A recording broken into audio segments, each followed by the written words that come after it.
World summit में उपस्थित सभी महानुभावों का मैं अभिनंदन करता हूं। इस समिट में आप लोग अनेक विषयों पर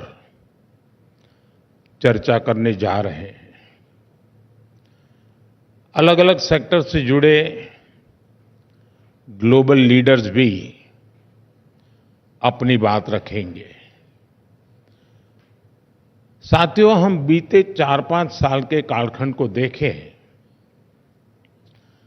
तो ज्यादातर चर्चाओं में एक बात कॉमन रही है और वो बात है चिंता, भविष्य को लेकर चिंता। कोरोना के समय चिंता रही कि ग्लोबल पैंडेमिक से कैसे निपटें। कोविड बढ़ा तो दुनिया भर की इकोनॉमी को लेकर चिंता होने लगी। कोरोना ने महंगाई पर चिंता बढ़ाई, बेरोजगारी पर चिंता बढ़ाई, क्लाइमेट चेंज को लेकर चिंता तो थी ही, फिर जो युद्ध शुरू हुए उनकी वजह से चर्चाओं में चिंता और बढ़ गई। ग्लोबल सप्लाई चेन बिखरने की चिंता, निर्दोष लोगों की जान जाने की चिंता, ये तनाव, ये टेंशन, ये कॉन्फ्लिक्ट्स, ये सब कुछ ग्लोबल समिट्स और सेमिनार्स के विषय बन गए। और आज जब चर्चा का केंद्र चिंता ही है, तब भारत में किस तरह का चिंतन हो रहा है, कितना बड़ा कॉन्ट्राडिक्शन है। यहां चर्चा हो रही है द इंडियन सेंचुरी,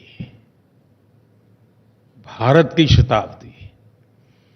दुनिया में मची उथल-पुथल के बीच भारत उम्मीद की एक किरण बना है।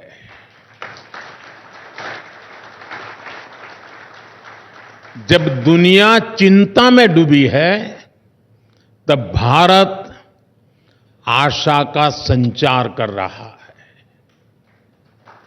और ऐसा नहीं कि ग्लोबल सिचुएशन से हमें फर्क नहीं पड़ता, हमें फर्क पड़ता है।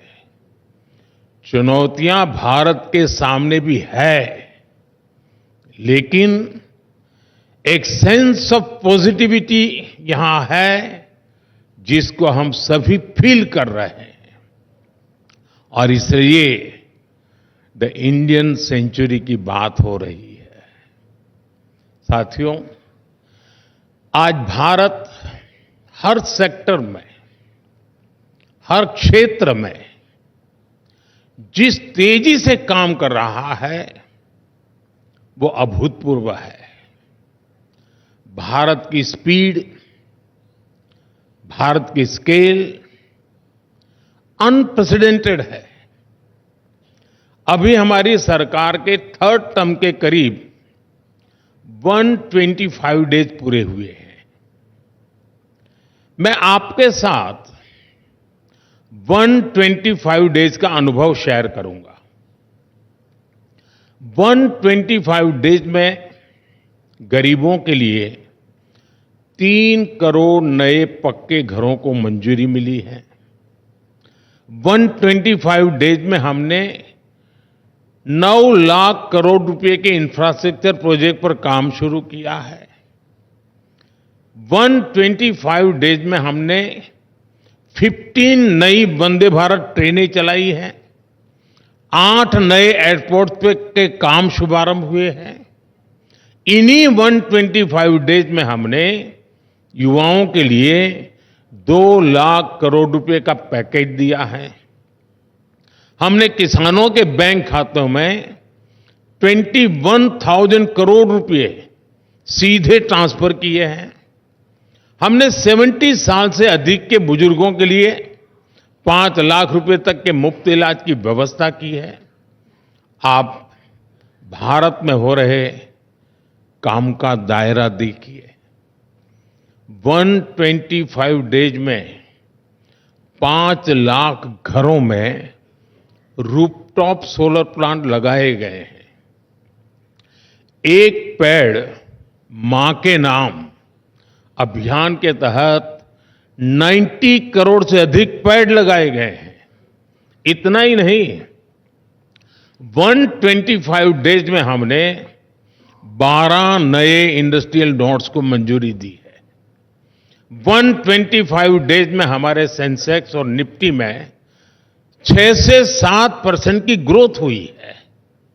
हमारा फॉरेक्स $650 बिलियन से बढ़कर $700 बिलियन के पार कर चुका है। भारत की उपलब्धियों की लिस्ट बहुत लंबी है और मैं सिर्फ 125 डेज की ही बात कर रहा हूं। आपको ये बात भी नोट करनी होगी कि इन 125 डेज में दुनिया भारत में किन विषयों पर चर्चा करने आई। 125 डेज में भारत में कौन से ग्लोबल इवेंट्स हुए। भारत में टेलीकॉम और डिजिटल फ्यूचर पर चर्चा करने के लिए इंटरनेशनल असेंबली हुई। भारत में ग्लोबल फिनटेक फेस्टिवल हुआ। भारत में ग्लोबल सेमीकंडक्टर इकोसिस्टम पर चर्चा हुई। रिन्यूएबल एनर्जी और सिविल एविएशन के फ्यूचर की इंटरनेशनल कॉन्फ्रेंस भारत में हुई।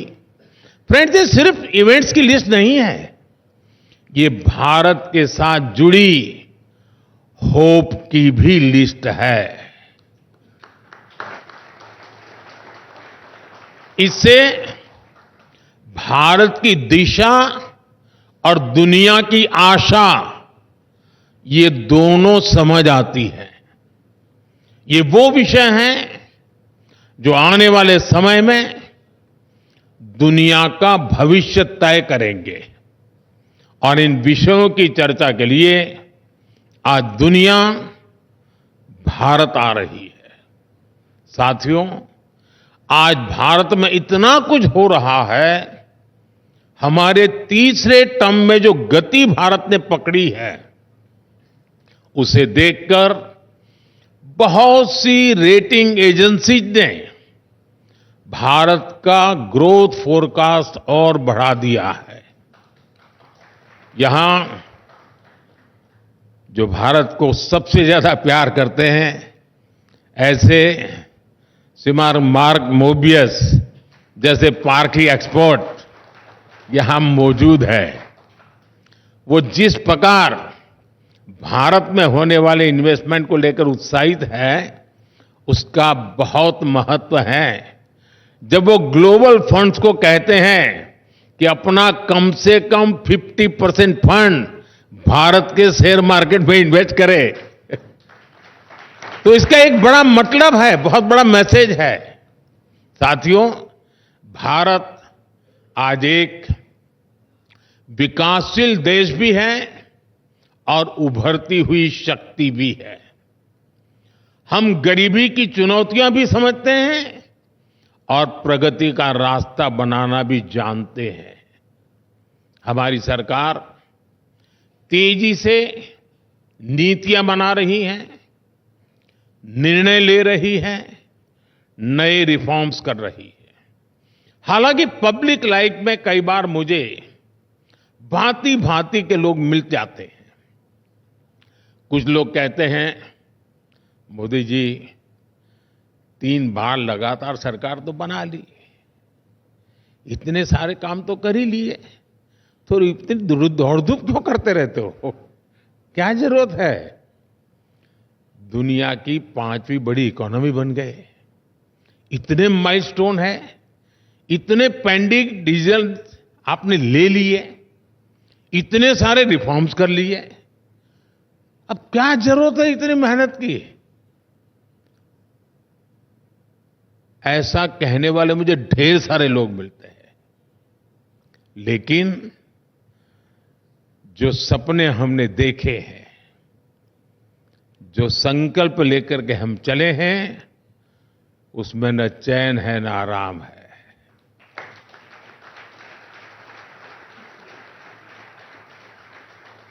पिछले 10 साल में 25 करोड़ लोग गरीबी से बाहर निकले हैं। क्या इतना ही काफी है? नहीं है क्या? पिछले 10 सालों में करीब 12 करोड़ शौचालय बने हैं, 16 करोड़ लोगों को गैस कनेक्शन मिले हैं। क्या इतना ही काफी नहीं है? पिछले 10 साल में भारत में 350 से ज्यादा मेडिकल कॉलेज बने हैं, 15 से ज्यादा एम्स बने हैं। क्या इतना ही काफी नहीं है? पिछले 10 साल में भारत में 1.5 लाख से ज्यादा नए स्टार्टअप बने हैं।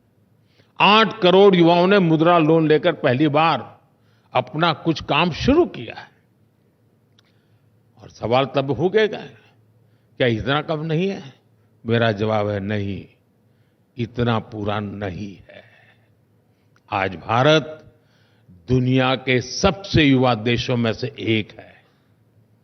इस युवा देश का पोटेंशियल हमें आसमान की ऊंचाई पर पहुंचा सकता है, और इसके लिए हमें अभी बहुत कुछ करना है, बहुत तेजी से करना है। साथियों, आज भारत की सोच और अप्रोच में जो बदलाव आया है, उसे आप भी जरूर नोटिस कर रहे होंगे। आमतौर पर परंपरा रही है और स्वाभाविक भी है, उसको गलत मैं नहीं मानता हूं। हर सरकार पिछली सरकारों के काम से तुलना करती है, और वो एक मानदंड होता है कि भाई पहले क्या था, अब क्या हुआ, पहले कितना था, अब कितना हुआ, और इससे संतोष भी मान लेती है कि चलो पिछली सरकार से हमने बेहतर किया। ज्यादा से ज्यादा पिछले 10-15 साल से तुलना करनी होती है कि तब और अब में क्या अंतर आया, इसको ही अपनी उपलब्धि मान लेती है। हम भी कभी इस रास्ते पर चलते थे, बहुत स्वाभाविक था, लेकिन अब हमें वो रास्ता भी रास नहीं आ रहा है। अब हम बीते हुए कल और आज की तुलना करके आराम फरमाने वाले लोग नहीं है। अब सफलता का मापदंड सिर्फ ये नहीं है कि हमने क्या पाया, अब हमारा आगे का लक्ष्य है हमें कहां पहुंचना है। हम उस ओर देख रहे हैं।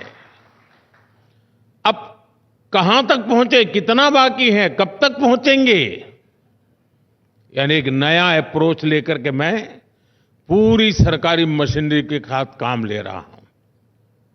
अब भारत फॉरवर्ड लुकिंग सोच के साथ आगे बढ़ रहा है। 2047 तक विकसित भारत का संकल्प भी इसी सोच को दिखाता है। अब हम देखते हैं कि विकसित भारत का जो हमारा संकल्प है, उसकी सिद्धि के लिए हम यहां कहां तक पहुंचे हैं, हमें और कितना करना है, हमें किस स्पीड और स्केल का परिश्रम करना है। और ऐसा नहीं है कि ये सरकार ने तय कर दिया और टारगेट सेट हो गया। विकसित भारत के संकल्प से आज भारत के 140 करोड़ लोग जुड़ गए हैं। वो खुद इसे ड्राइव कर रहे हैं। ये जन भागीदारी का अभियान ही नहीं, बल्कि भारत के आत्मविश्वास का आंदोलन भी बन चुका है।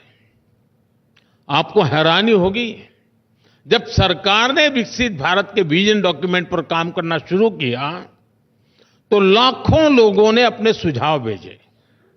स्कूल, कॉलेज, यूनिवर्सिटीज में डिबेट्स हुए, डिस्कशंस हुए। सरकारी और सामाजिक संगठनों ने डिबेट्स किए। जनता से जो सुझाव मिले, उनके आधार पर भारत ने अगले 25 साल के लक्ष्य तय किए। विकसित भारत पर डिस्कशंस आज हमारी कॉन्सेंस का, हमारे चैतन्य का हिस्सा बन चुका है। मैं समझता हूं ये जनशक्ति से राष्ट्र शक्ति के निर्माण का सबसे बड़ा उदाहरण है।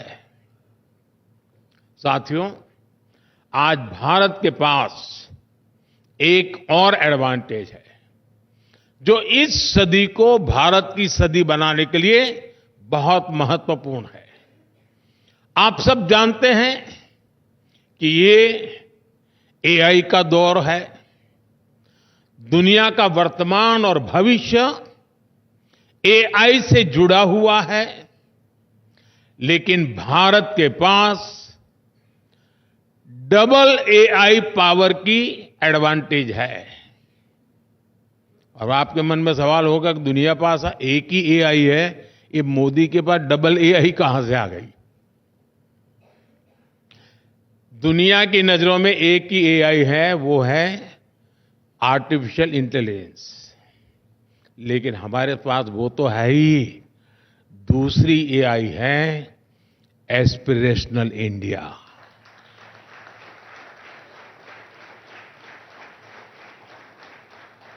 जब एस्पिरेशनल इंडिया और आर्टिफिशियल इंटेलिजेंस की ताकत मिलती है, तब विकास की गति भी तेज होनी स्वाभाविक है।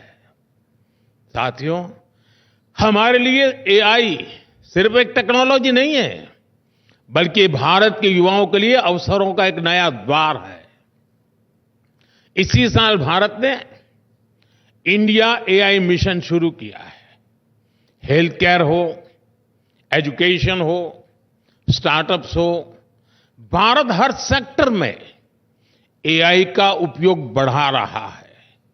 हम दुनिया को भी बेहतर एआई सॉल्यूशंस देने में जुटे हैं। क्वाड के स्तर पर भी भारत ने कई सारे इनिशिएटिव लिए हैं। भारत दूसरे एआई यानी एस्पिरेशनल इंडिया को लेकर भी उतना ही गंभीर है। भारत का मिडिल क्लास, भारत के सामान्य जन, उनकी ईज ऑफ लिविंग, उनकी क्वालिटी ऑफ लाइफ, भारत के छोटे उद्यमी, एमएसएमईज, भारत के युवा, भारत की महिलाएं, हम सबके एस्पिरेशंस को ध्यान में रखते हुए नीतियां बना रहे हैं, निर्णय ले रहे हैं। साथियों, एस्पिरेशनल इंडिया का एक उदाहरण भारत में कनेक्टिविटी को लेकर हो रहा शानदार काम है। हमने फास्ट फिजिकल कनेक्टिविटी और इंक्लूसिव कनेक्टिविटी पर बहुत फोकस किया है। ये डेवलपमेंट की एस्पिरेशन रखने वाले समाज के लिए बहुत जरूरी होता है। भारत के लिए तो ये और अधिक जरूरी है। इतना बड़ा देश, इतनी डाइवर्स ज्योग्राफी, भारत के पोटेंशियल को सही मायने में रियलाइज करने के लिए तेजी से कनेक्ट करना आवश्यक था। इसलिए हमने एयर ट्रैवल पर भी विशेष फोकस किया। मुझे याद है कि जब मैंने पहली बार कहा कि मैं हवाई चप्पल पहनने वालों को हवाई यात्रा कराना चाहता हूं, तो एक स्वाभाविक सा रिएक्शन था कि ये भारत में कैसे संभव है। लेकिन हम आगे बढ़े और उड़ान योजना शुरू हुई। आज उड़ान को 8 साल पूरे हो चुके हैं। उड़ान के तहत हमने 2 पिलर्स पर काम किया। एक टियर 2, टियर 3 शहरों में एयरपोर्ट्स का नया नेटवर्क बनाया और दूसरा एयर ट्रैवल को अफोर्डेबल बनाया, सबकी पहुंच में लाई।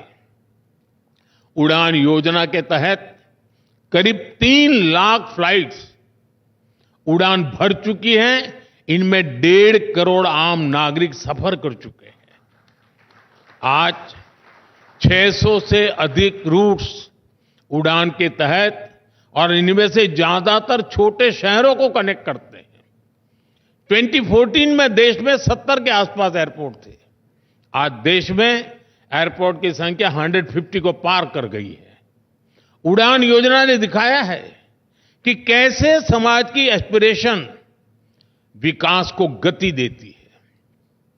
साथियों, मैं आपको युवाओं से जुड़े कुछ उदाहरण देता हूं।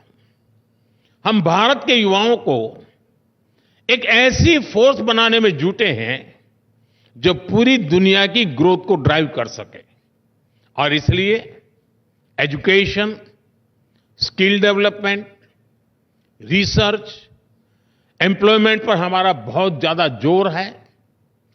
पिछले 10 साल में इन क्षेत्रों में जो काम हमने किए हैं उसके नतीजे मिलने लगे हैं। अभी कुछ दिन पहले ही टाइम्स हायर एजुकेशन रैंकिंग आई है। भारत दुनिया का वो देश है जहां रिसर्च क्वालिटी के मामले में सबसे अधिक सुधार हुआ है।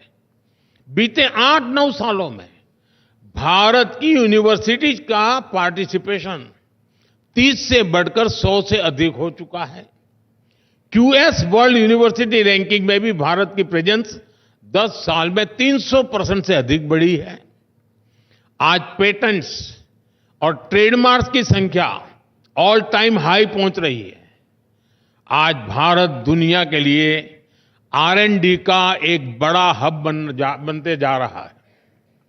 दुनिया की करीब 2,500 कंपनियों के रिसर्च सेंटर भारत में है। भारत में स्टार्टअप इकोसिस्टम भी, उसका भी अभूतपूर्व विस्तार हो रहा है। साथियों, भारत में हो रहे हैं ये चौतरफा परिवर्तन दुनिया के लिए भी विश्वास का आधार बन रहे हैं। आज बहुत सारे विषयों में भारत ग्लोबल फ्यूचर को दिशा देने में लीड ले रहा है। दुनिया को लगता है कि भारत संकट के समय का साथी है। आप कोविड का वो दौर याद कीजिए। जरूरी दवाओं की, जरूरी वैक्सीन की हमारी जो कैपेसिटी थी, उससे हम भी करोड़ों डॉलर कमा सकते थे। उससे भारत का फायदा होता, लेकिन मानवता हार जाती। ये हमारे संस्कार नहीं है। हमने दुनिया के सैकड़ों देशों को संकट के समय दवाई पहुंचाई, जीवन रक्षक वैक्सीन पहुंचाई। मुझे संतोष है कि कठिन समय में भारत दुनिया के काम आ पाया। साथियों, भारत टेकन फॉर ग्रांटेड रिश्ते नहीं बनाता। हमारे रिश्तों की बुनियाद विश्वास और विश्वसनीयता के आधार पर है, और ये बात दुनिया भी समझ रही है। भारत एक ऐसा देश है जिसकी प्रगति से दुनिया में आनंद का भाव आता है। भारत सफल होता है, विश्व को अच्छा लगता है। अब चंद्रयान की घटना देख लीजिए। पूरे विश्व ने उसको एक उत्सव के रूप में मनाया। भारत आगे बढ़ता है तो जलन का, ईर्ष्या का भाव नहीं पैदा होता। हमारी प्रगति से दुनिया खुश होती है, क्योंकि भारत की प्रगति से पूरी दुनिया को फायदा होगा। हम सब जानते हैं कि कैसे अतीत में भारत ग्लोबल ग्रोथ को बढ़ाने वाली एक पॉजिटिव फोर्स था। कैसे भारत के आइडियाज, भारत के इनोवेशंस, भारत के प्रोडक्ट्स ने सदियों तक दुनिया पर अपना प्रभाव छोड़ा था। लेकिन समय बदला। भारत ने गुलामी का लंबा कालखंड देखा और हम पिछड़ते चले गए। इंडस्ट्रियल रिवॉल्यूशन के समय भी भारत गुलाम था। गुलामी के कारण हम औद्योगिक क्रांतियों का फायदा नहीं उठा पाए। वो समय भारत के हाथ से निकल गया। लेकिन अब आज ये भारत का समय है। ये इंडस्ट्री 4.0 का दौर है। भारत अब गुलाम नहीं है।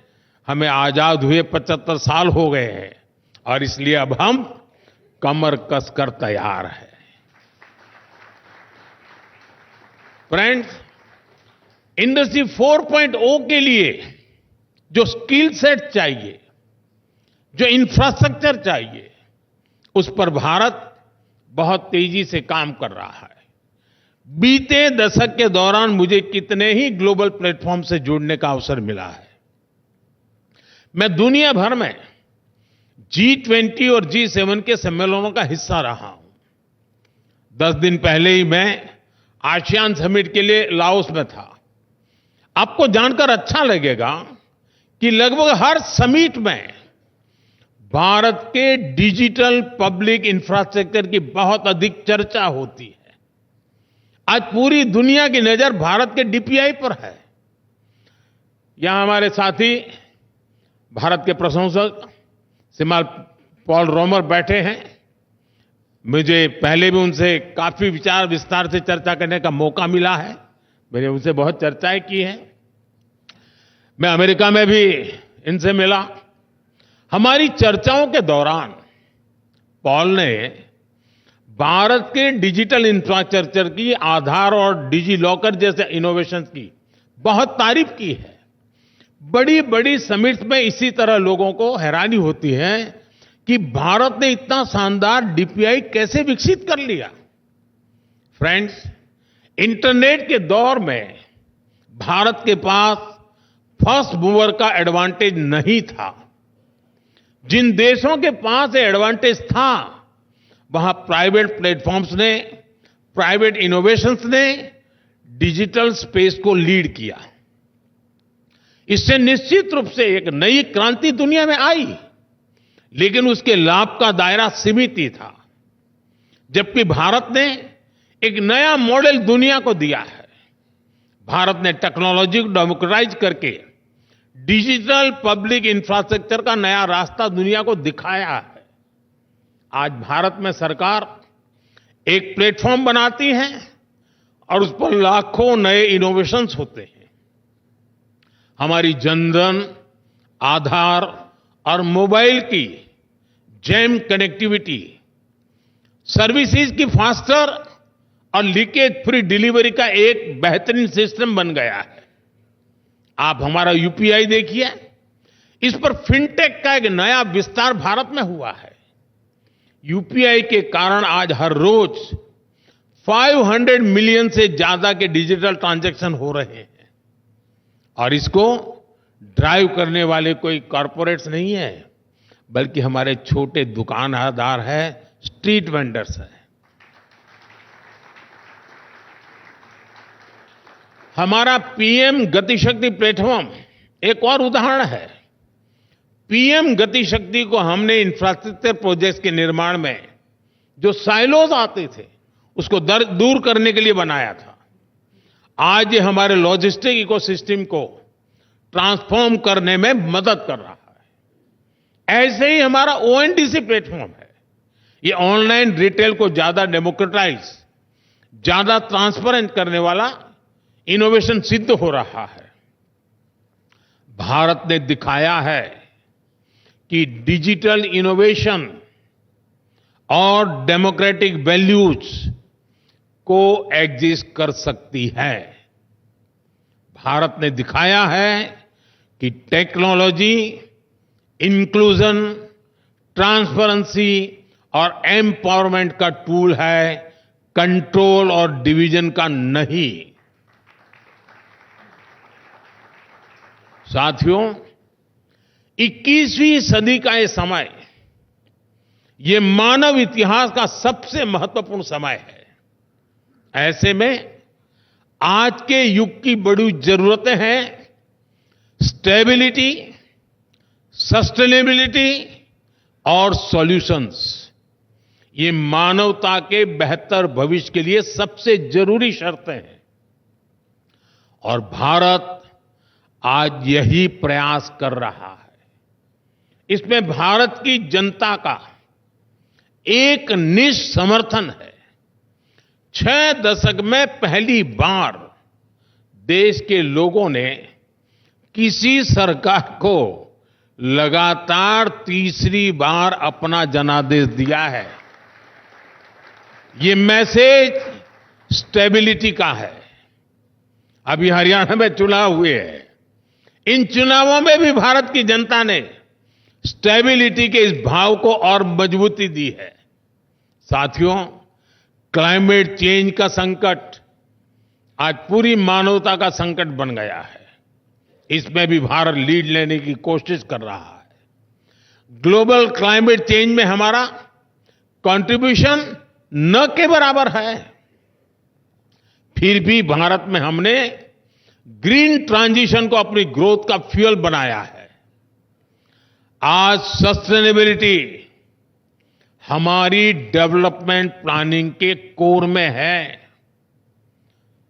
आप हमारी पीएम सूर्यघर मुफ्त बिजली योजना को देख लें, खेतों में सोलर पंप लगाने की स्कीम को देख लें, हमारा ईवी रिवॉल्यूशन हो या इथेनॉल ब्लेंडिंग प्रोग्राम हो, बड़े बड़े विंड एनर्जी फार्म हो या एलईडी लाइट्स मूवमेंट हो, सोलर पावर्ड एयरपोर्ट्स हो या बायोगैस प्लांट्स पर फोकस हो। आप हमारा कोई भी प्रोग्राम, कोई भी स्कीम देख लीजिए, सभी में ग्रीन फ्यूचर को लेकर, ग्रीन जॉब्स को लेकर एक स्ट्रांग कमिटमेंट ही पाएंगे। साथियों, स्टेबिलिटी और सस्टेनेबिलिटी के साथ साथ भारत आज सॉल्यूशंस पर भी फोकस कर रहा है। बीते दशक में भारत ने ऐसे अनेक सॉल्यूशंस पर काम किया है जो ग्लोबल चैलेंजेस से निपटने के लिए जरूरी है। इंटरनेशनल सोलर अलायंस हो, कोalition फॉर डिजास्टर रेजिलिएंट इंफ्रास्ट्रक्चर हो, India middle east economic corridor हो, ग्लोबल बायोफ्यूल अलायंस हो, योग हो, आयुर्वेद हो, मिशन लाइफ हो, मिशन मिलेट्स हो, भारत की तरफ से लिए गए सभी इनिशिएटिव्स दुनिया की चुनौतियों के समाधान देने वाले हैं। साथियों, मुझे खुशी है कि भारत का बढ़ता सामर्थ्य दुनिया की बेहतरी को सुनिश्चित कर सक रहा है। भारत जितना आगे बढ़ेगा, दुनिया को उतना ही फायदा होगा। हमारा प्रयास होगा भारत की सेंचुरी सिर्फ भारत की नहीं, बल्कि पूरी मानवता की जीत की सेंचुरी बने। एक ऐसी सदी जो सभी के टैलेंट से आगे बढ़े, एक ऐसी सदी जो सभी के इनोवेशन से समृद्ध हो, एक ऐसी सदी जहां गरीबी ना हो, एक ऐसी सदी जहां सबके पास आगे बढ़ने के अवसर हो, एक ऐसी सदी जिसमें भारत के प्रयासों से दुनिया में स्थिरता आए और विश्व शांति बढ़े। इसी भाव के साथ मुझे यहां निमंत्रित करने के लिए, अवसर देने के लिए मैं एनडीटीवी का फिर से आभार व्यक्त करता हूं और ये समिट सफल हो, इसके लिए मेरी तरफ से आपको ढेर सारी शुभकामनाएं हैं। बहुत बहुत धन्यवाद।